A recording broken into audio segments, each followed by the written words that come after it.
On voit aussi que l'assuré lui-même compte 68,9%. La répartition selon le sexe, c'est presque sexe ratio. Donc le sexe féminin, le sexe masculin, c'est la même chose. La moyenne d'âge.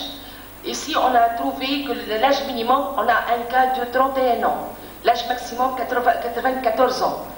L'âge moyen, c'est 67,64%. Répartition selon le gouvernorat d'origine, donc 90% des cas sont originaires de Sousse, les différentes délégations de Sousse. Ici, la répartition selon les spécialités du médecin prescripteur, on voit que 49,4%, donc pratiquement la moitié des cas, sont prescrits par nos confrères les neurologues. Les médecins rééducateurs, uniquement 9%.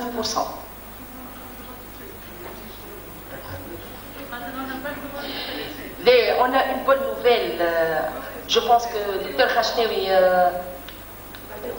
vous l'avez annoncé ou non, hein? Ça y est, maintenant, vous avez le droit de prescrire, aussi bien du secteur privé ou du secteur étatique.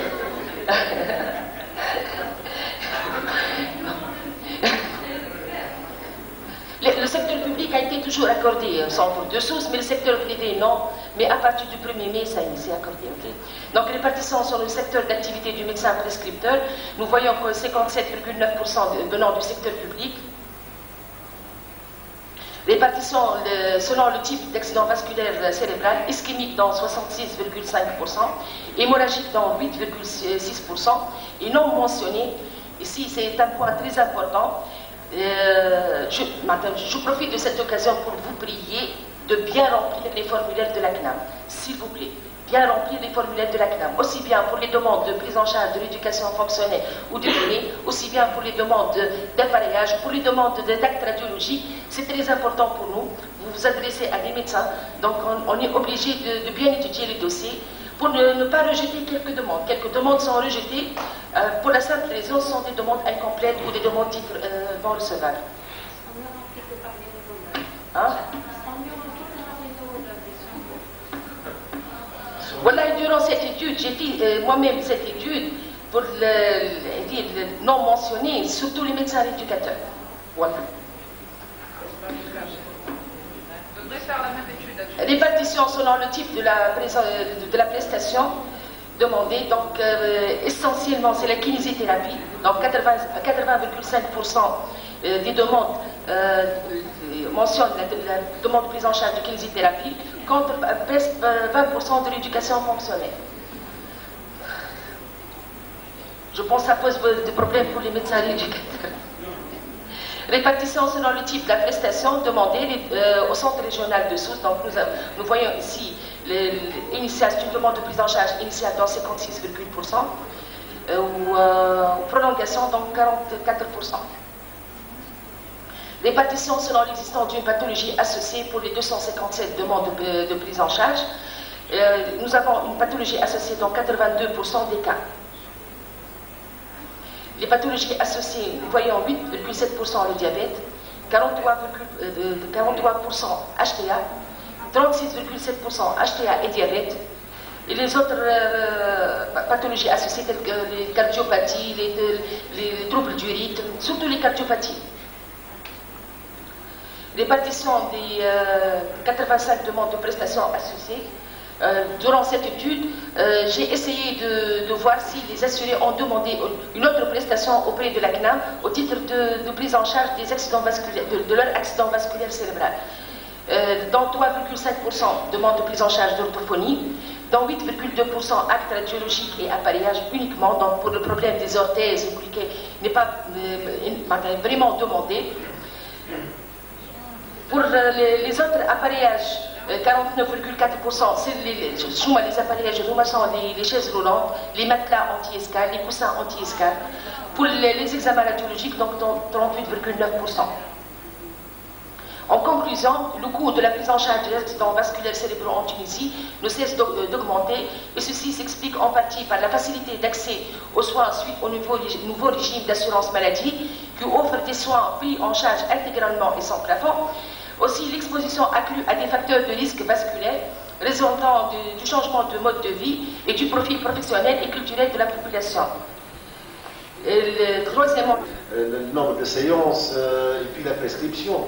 Moi, je dirais que les médecins éducateurs sont les mieux placés pour prescrire cette éducation. Moi, je vais témoigner, mais je vais le débat. Je pense qu'on aura d'autres occasions pour en débattre. Et nous espérons vous voir parmi nous. Nous, en tant que médecins éducateurs, moi, je propose aussi qu'il y ait d'autres médecins, neurologues, des orthopédistes, des chirurgiens, nos amis, les kinésithérapeutes aussi. Moi, je propose, qui c'est qui prescrit pour la kiné? Moi, en tant que médecin de l'éducation, je reçois des prescriptions. Bon, vous-même, vous disiez, ces prescriptions sont mal faites. Au moins, nous, parce qu'on n'avait pas le droit de prescrire, mais on recevait des prescriptions. Je vois que ce n'est pas normal. Bon, heureusement qu'il y a des médecins d'éducation pour rectifier, pour poser les bonnes indications de l'éducation. Mais je dis malheureusement pour les kinés, ils ne sont pas bien placés pour poser les bonnes indications de l'éducation. Moi, je propose que les kinésithérapeutes doivent, avant de passer à la kinésithérapie, les malades qui ont des prises en charge d'éducation doivent passer par un médecin d'éducation, obligatoirement avant. Bon, ce sont des sujets de discussion, je ne vais pas accaparer le débat moi-même, mais je vais donner pendant 5-10 minutes à nos amis pour poser quelques questions, en espérant, comme j'ai dit, se voir au cours d'une table ronde pour discuter, entre autres les AVC, parce que ça pose un problème du budget, du coût, etc. Quel est l'intérêt et comment on doit agir. Bon. Oui. Je ne suis pas d'une AVCI. Parce qu'il y a des malades qui ne sont pas hypertendus, des malades qui n'ont pas de facteur de risque vasculaire et qui chantent à l'AVC. Pourquoi l'AVC n'est pas pris comme une maladie chronique? La liste de prise en risque, cette liste sera élargie, aussi bien pour les AVC sans HTA ou sans diabète ou sans autre AVCI, aussi bien pour d'autres pathologies. Nous avons beaucoup de défaillances dans la CNAM, j'avoue. Beaucoup de manques. Parce que l'AVC, c'est lourd pour la prise en charge. Mais le nombre des accidents vasculaires cérébraux dans notre étude sans pathologie associée, il n'est pas énorme, on n'est pas très grand. Hein? On en voit des malades. On en voit, mais ce n'est pas très important. La CNAM, elle raisonne en termes de coûts. Ce sont des gestionnaires qui ont établi le budget et ont fixé les capacités de prise en charge de la CNAM. Ce sont des gestionnaires, ce ne sont pas uniquement des médecins. Et aussi bien pour les médecins, ils voient le côté pourcentage. Nous avons des pathologies qui sont beaucoup plus importantes et qui ne sont pas encore prises en charge par la CNAM, telles que l'adénome de la prostate. Vous êtes médecin et vous êtes censé savoir que presque 80% des hommes à partir de l'âge de 60-65 ans ont un adénome de la prostate et n'est pas pris en charge par la CNAM. Et ça coûte énormément pour les assurer. Espérons bien. Ça nous a beaucoup de problèmes, madame. Ah oui. Une autre question? Que faudrait-il faire? C'est un problème budgétaire, c'est un problème. Notre ancien PDG, il a dit que si vous me donnez 0,1% de plus de cotisation, vous allez voir qu'est-ce que je peux vous donner. C'est un problème de entrant et sortant.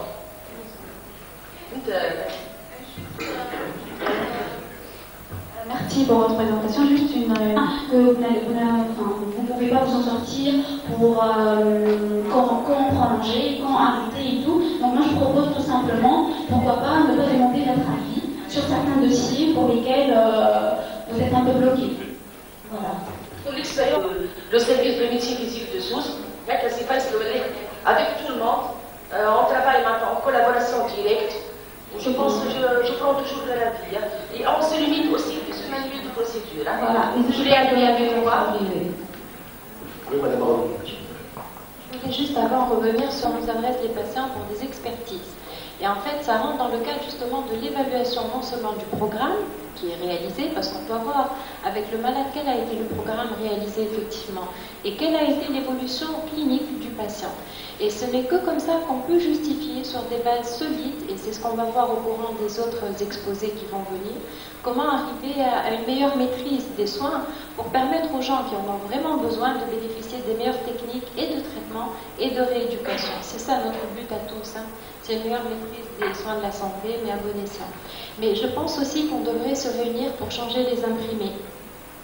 Parce que c'est vrai que ces imprimés ne sont pas suffisants maintenant avec l'expérience qu'on en a eue, ni pour les prescriptions de rééducation d'ailleurs, ni pour l'appareillage. Donc déjà pour l'appareillage, il y a eu des séminaires qui ont été faits avec les médecins des caisses donc, sur les différentes régions du pays.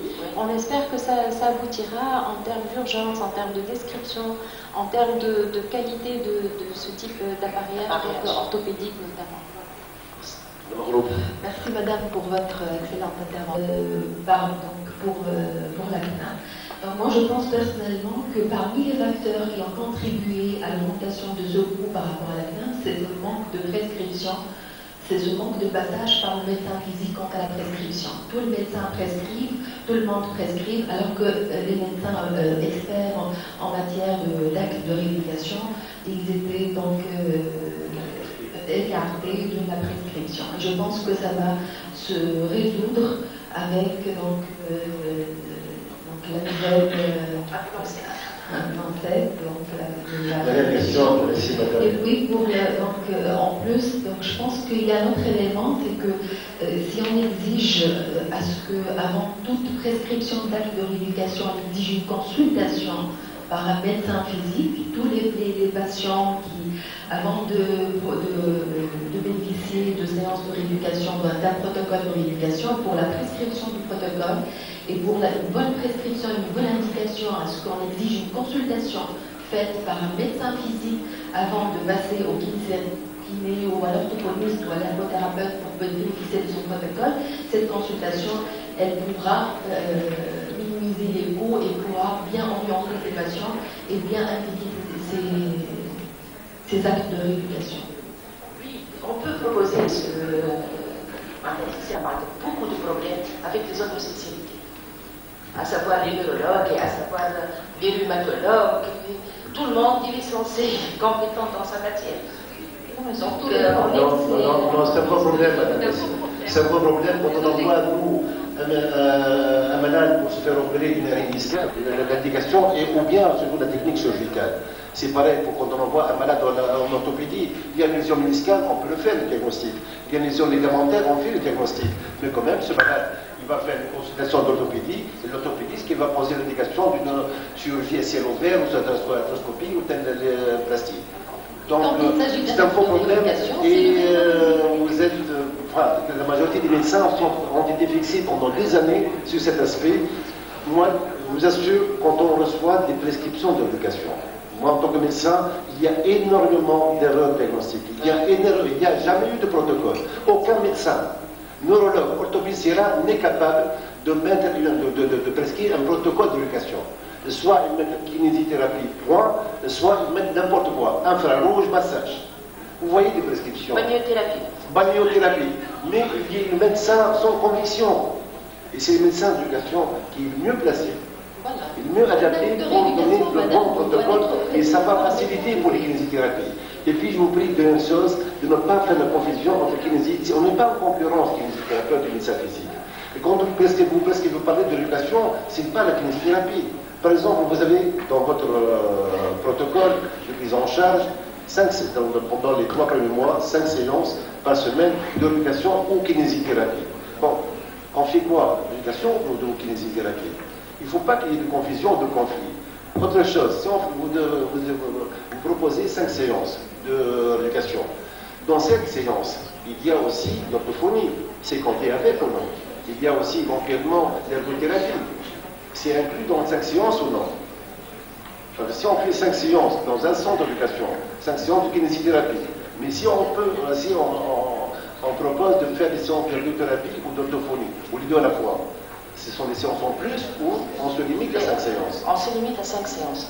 Si donc pendant 5 séances, on doit faire donc une séance d'ergothérapie ou 2 séances d'ergothérapie par semaine, une séance d'orthophonie éventuellement ou 2 séances d'orthophonie. Il reste une seule séance par semaine. Et le psychologue. Parce que justement, il y a une confusion, ce que je dis, madame Yassine, il y a une confusion entre la rééducation et la kinésithérapie. Donc si je reçois un malade dans mon centre, et il a uniquement 5 séances de kinésithérapie. Or, parmi les 5 séances, moi je lui propose 2 séances d'ergo, 2 séances d'orthophonie, il reste une seule séance de kinésithérapie par semaine pendant la phase aiguë.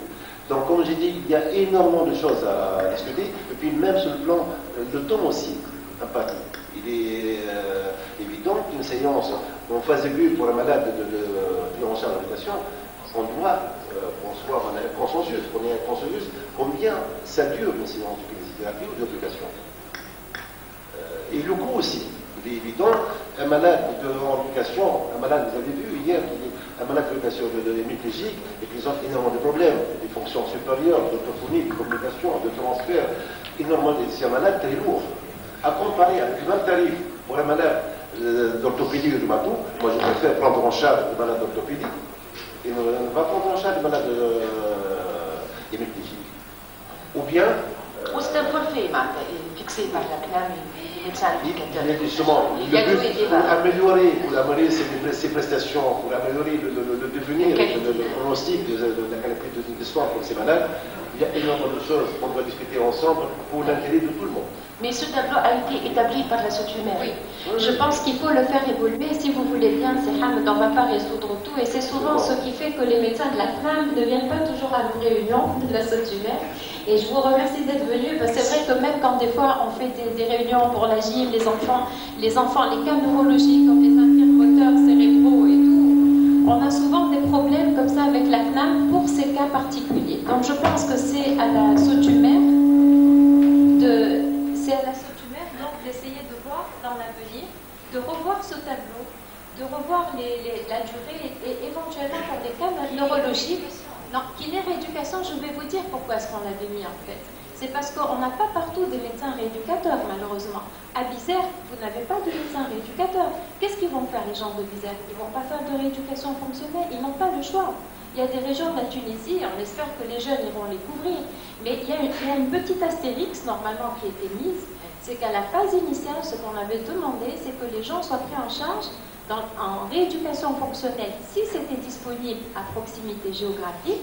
Sinon, on n'a pas le choix. Là, on fait de la kinésithérapie parce que c'est quand même nécessaire de prendre en charge ces patients. Mais j'espère que maintenant, ça va évoluer. Et surtout, ce qu'on demandait, c'est que les cas neurologiques pour les privés soient revalorisés. Parce que c'est vrai que si on prend en charge un hémiplégique, un paraplégique, un IMC, on ne peut pas du tout le comparer à quelqu'un qui vient juste pour une rééducation d'une amputation du genou ou d'un problème articulaire ou voilà. C'est la fille peut-être brièvement et après on avance, sinon on va pas. Une petite remarque. On pourrait faire des séances de formation sur ce qu'on fait et qu'est-ce qu'on propose pour la rééducation en neurologie dans différentes pathologies, puisque c'est certain, le problème c'est que les médecins, nos confrères de la CNAM ne connaissent pas ce qu'on fait. Et il est très important qu'ils soient informés de ces protocoles. Qu'est-ce qu'on fait?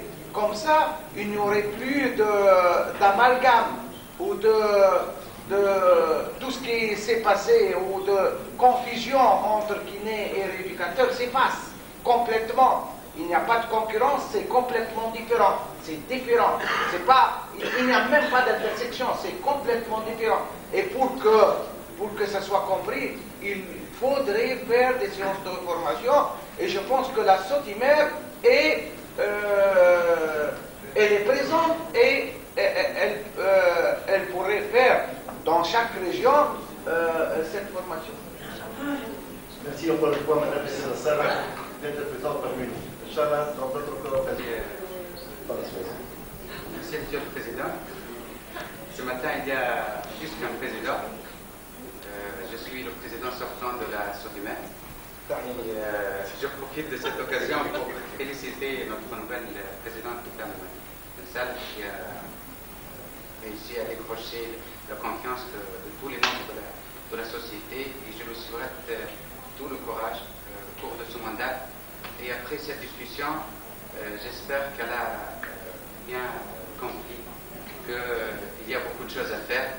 Et qu'on a fait beaucoup de choses. Et qu'on a fait beaucoup de choses, ça c'est sûr. Je ne peux pas dire le contraire. Et qu'il est temps de dépasser cette étape de discussion comme ça. Il faut passer à l'action maintenant. c'est pas parce que madame elle est là, madame Asia, mais je vous assure qu'elle était tout le temps à mes côtés, moi personnellement, au niveau de toutes les discussions que j'ai engagées avec la CNAM. Elle était toujours avec un accueil chaleureux, elle était compréhensive et elle a réussi tout le temps à se débarrasser de son côté gestionnaire et de garder au niveau de sa discussion son côté médecin pour penser aux malades et non pas penser uniquement à l'argent. Dans la continuité, moi, on m'a demandé de parler de cet aspect de rééducation fonctionnelle et de kinésithérapie au niveau de la prise en charge de l'accident vasculaire cérébral, ou si on peut dire de l'hémiplégie. Et pour commencer, on a posé cette question où la prise en charge est médicalisée, elle se fait de façon multidisciplinaire. Elle se fait soit dans des services hospitaliers de médecine physique de rééducation. Il y en a quelques-uns qui sont équipés en lit d'hospitalisation et d'autres non. Ça, c'est un problème. Les centres de rééducation fonctionnelle privés, ça se compte au bout du doigt des lits d'hospitalisation et ça rejoint presque la situation de l'étatique. Et c'est également un élément quand même à revoir.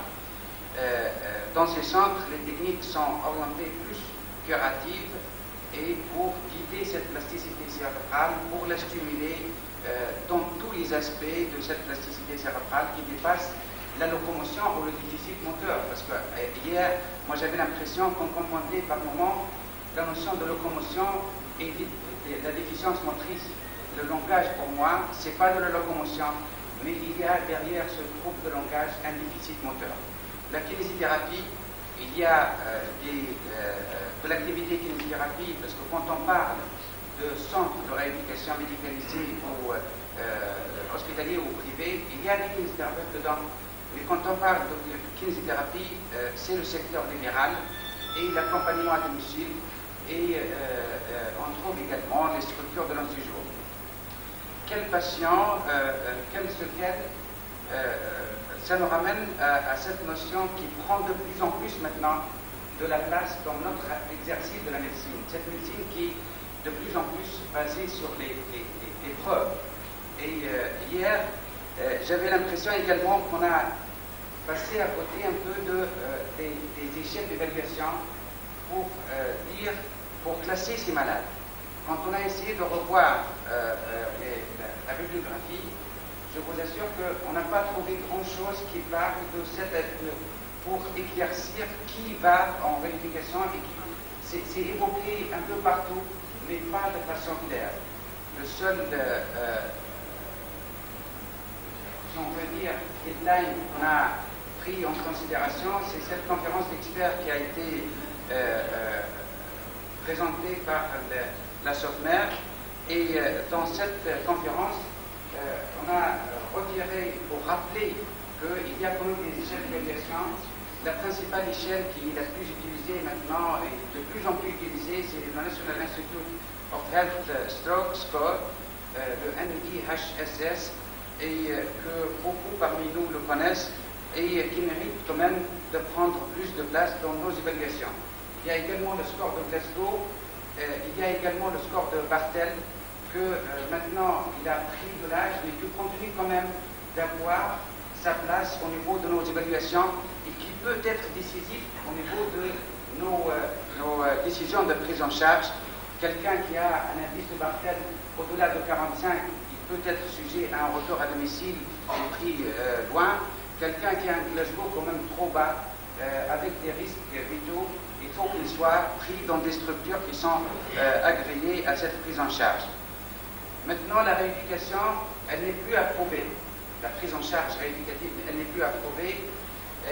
Tout le monde est d'accord que cette rééducation doit commencer le plus tôt possible pour assurer les meilleurs résultats à long terme. Et la majorité des auteurs s'accordent sur une répartition de cette prise en charge en 3 phases.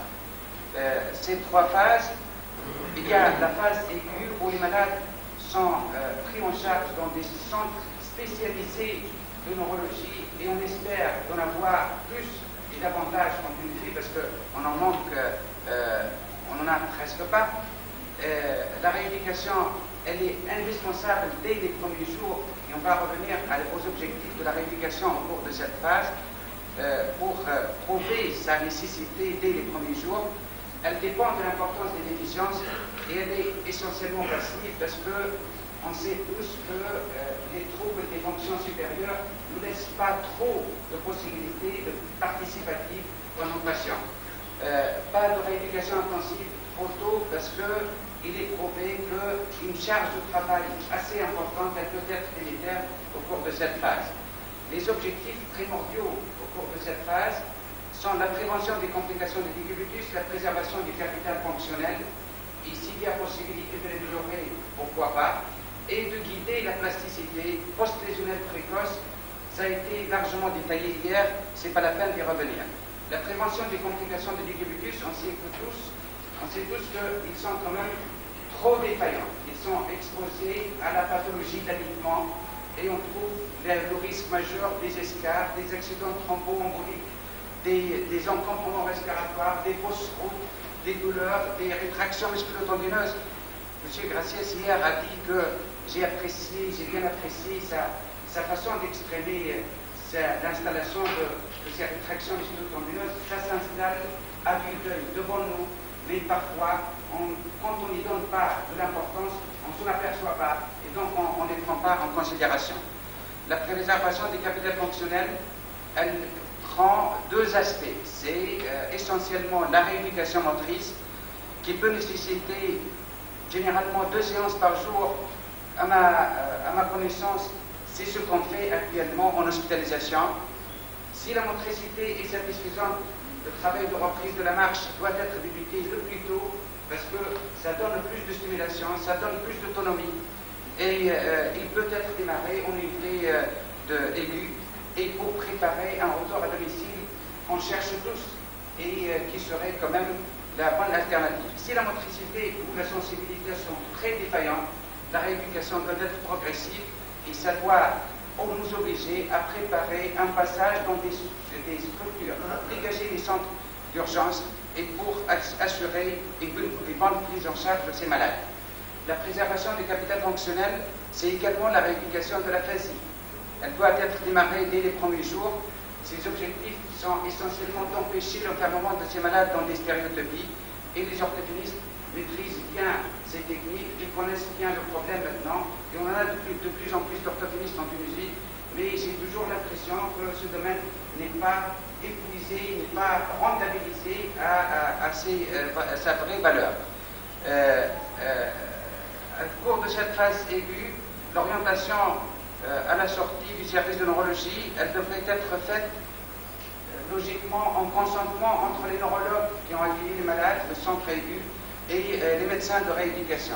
Si les déficiences sont légères, l'autonomie intérieure est minimale, la marche elle est retrouvée, le retour à domicile avec rééducation en hospitalisation de jour, en médecine physique rééducation et suivi médical, elle est obligatoire ou nécessaire plutôt s'il y a au moins 2 intervenants, parce qu'un kinésithérapeute dans son cabinet tout seul, il ne peut pas assurer la prise en charge de l'orthophonie, le plan psychologique et le côté kinésithérapie.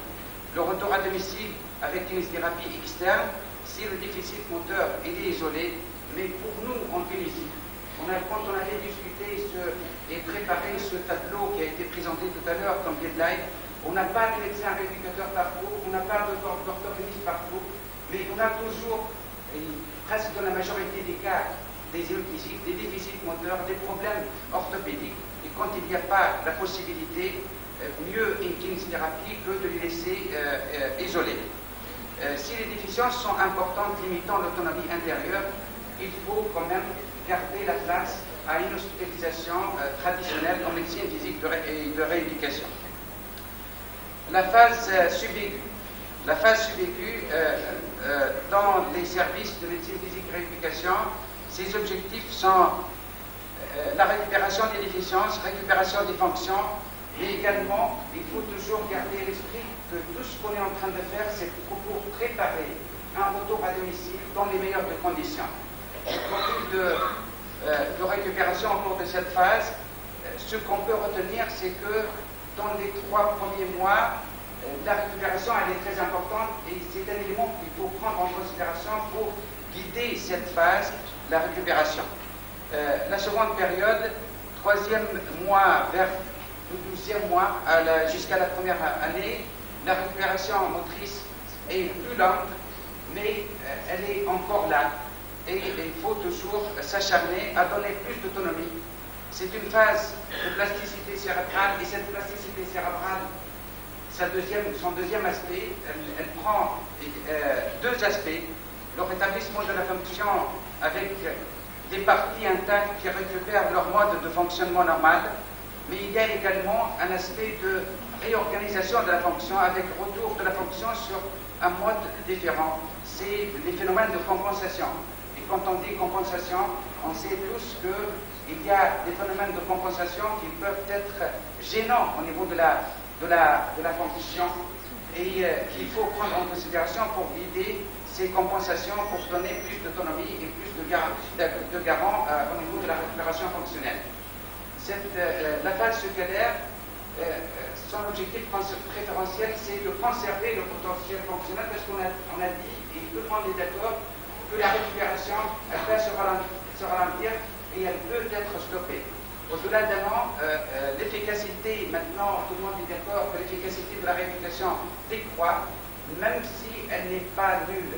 Une question qui a été posée hier pour demander quand est-ce que la plasticité cérébrale va s'arrêter.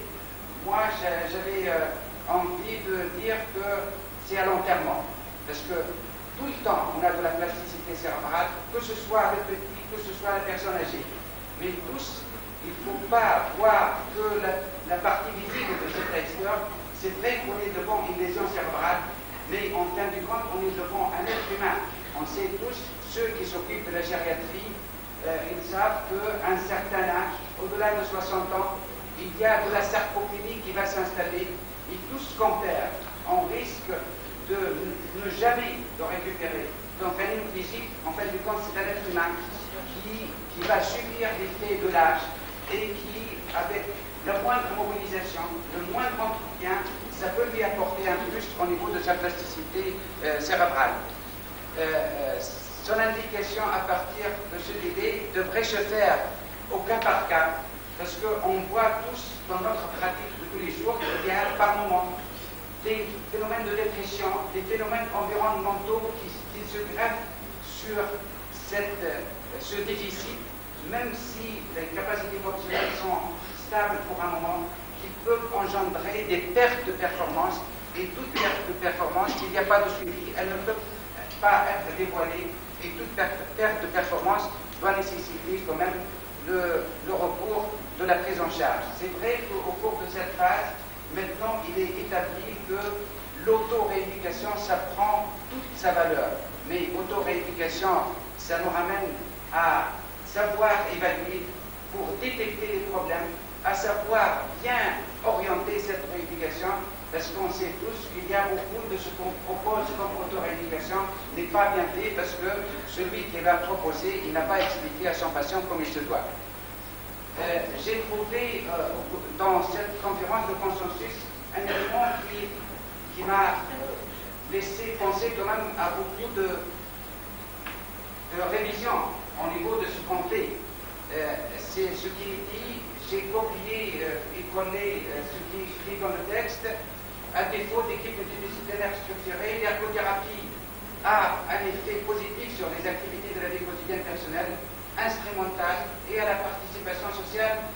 Et ce qui est dit, il est classé comme même niveau 1, grade A, quand même, on ne peut pas imaginer plus que ça. Et elle s'est avérée plus efficace à domicile que la kinésithérapie habituelle au niveau de la prise en charge. Et cette kinésithérapie, elle a été classée niveau 3. C'est ce que j'avais dit dès le début, c'est basé sur les preuves. Il faut que toutes nos actions doivent être basées sur les preuves. En conclusion, la rééducation la plus efficace est celle qui est pratiquée précocement. Tout le monde est d'accord sur ça. L'idéal serait d'avoir pendant cette période au moins une séance par jour de 45 minutes. Quand on dit au moins, parce que la plupart du temps ça demande plus que ça, et tout le monde sait que ça demande plus que ça, la rééducation motrice, l'orthophonie, l'ergothérapie et tous les aspects de ces interventions.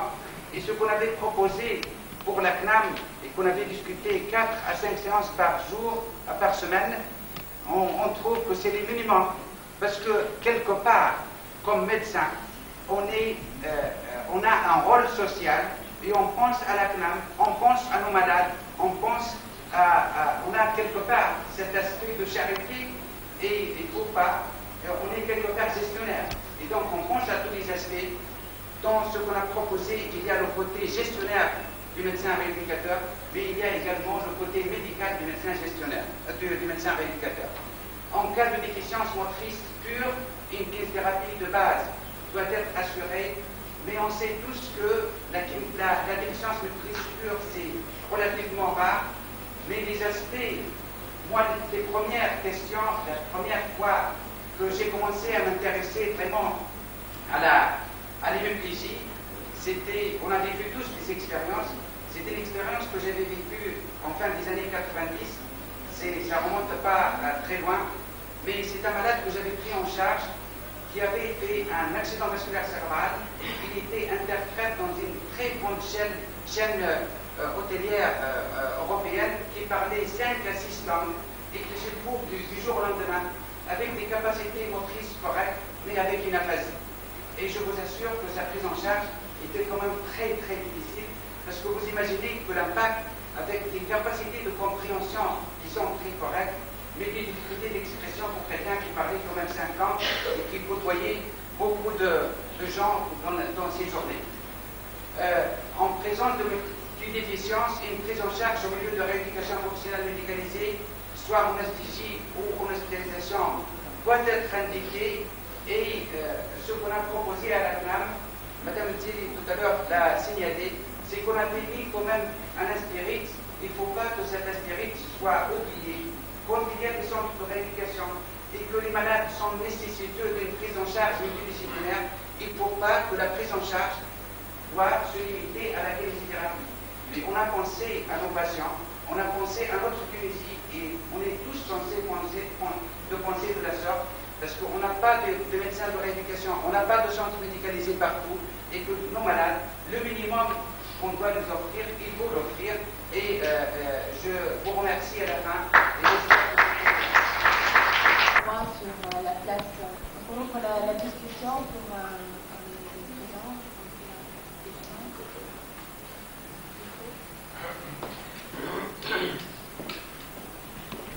Et Cassous. Et on n'a que 45 lits à Tunis, 40 lits à Tunis et 30 lits à Sousse. Et 25 lits à Sousse. Et le centre de Jbal-Wost, certainement, il est important. Elle a été dit dans la communication précédente. Mais on sait l'éloignement de ce centre par rapport à la famille. كما برج الرومي قداش كان بعيد على المساجين السياسيين معناها دونك سي à peu près c'est mieux que rien voilà. Je pense que c'est le moment que au moins les services hospitaliers universitaires et on a vu avec جرحى الثورة المشكل نتاعهم شنو c'est la prise en charge en rééducation c'est ça le problème اللي يبعثوا فيهم القطر شنو sont des paraplégiques. Ça fait honte à la Tunisie, aux médecins de la Tunisie. Je pense que la prise en charge en hospitalisation, c'est un élément capital. Où on va le faire? Au service de neurologie. Je m'excuse, nos confrères neurologues ne comprennent rien en rééducation. Je le dis à haute voix, rien. Nos confrères neurochirurgiens, la même chose. Nos confrères réanimateurs chez les hémiplégiques traumatisés crâniens ne comprennent absolument rien. Et ils commencent à parler maintenant d'unité de long séjour de réanimation. Ils commencent à parler de cet aspect-là alors que c'est de la rééducation. Je pense que c'est à notre société de défendre ça et de parler à haute voix. Où est Monastir? Où est Sfax? avant Monastir, où est-ce par rapport aux chutes tunisiens. Même le pratique aussi. Pourquoi ne pas favoriser, encourager les centres privés, une prise en charge intégrale dans un centre d'hospitalisation. Vous imaginez? Donc vous n'allez pas venir pour investir, pour créer un centre d'éducation en Tunisie. J'imagine que non. Et donc pousser la CNAM pour donner voir cet aspect. Moi, je vais revenir à ce que j'ai dit tout à l'heure. Quand on parle de notre, je vous assure que je vois beaucoup d'espoir dans la pratique de tous les jours. Un malade qui est hospitalisé dans des services où la nuitée elle est cotée dans le forfait beaucoup plus cher que dans les services de rééducation. Il passe des semaines en attendant un lit parce qu'il n'y a pas de lit d'hospitalisation. Et les bailleurs de fonds, ceux qui sont en train de payer ces nuitées, ils ne savent pas, ils ne sont pas conscients. Il m'est arrivé de garder des malades hospitalisés parce qu'ils viennent de très loin, en attendant la prise en charge d'une orthèse de main qui prend beaucoup de temps. Elle coûte à la fin 70-80 dinars, alors que pour attendre cette orthèse, on va les garder des nuits d'hospitalisation et des semaines parfois. Il y a quand même beaucoup de choses, de fonds à revoir au niveau de la structuration de cette prise en charge. C'est vrai que maintenant, quand on voit à Sousse ce qui a été fait pour développer les services de SAMU, leur accueil, il dépasse de très loin les services d'urgence. Les lits qui sont au niveau des services d'urgence, ils dépassent de loin les lits qui sont disponibles au niveau des services d'accueil des malades qu'on peut accueillir. Avec 100 ou 120 lits d'orthopédie, de traumatologie, des services de neurologie, des services de réanimation, il y a une vingtaine de lits de rééducation. Donc, si on raisonne dans cette structure pyramidale qui gère toutes nos activités, on trouve que la pyramide, elle continue à être sur sa pointe. Elle est mise à l'envers, et toute pyramide à l'envers, je suis désolé, elle ne peut jamais tenir. Elle n'est jamais logique. Il y a des problèmes humains aussi qui suivent, non seulement en termes de médecins. Voilà, à vous qui aviez demandé la question préalable. Merci bien. Peut-être sur un numéro, soit une médecin spécialisée, ne prescrit pas la rééducation ergothérapeutique, mais toujours la prescription de physiothérapie. Là, on a en plus de problèmes se grave de plus en plus avec la CNAM, puisqu'il n'y a pas de prescription d'ergothérapie, c'est toujours la kinésithérapie. Il n'y a pas de prise en charge pour la prescription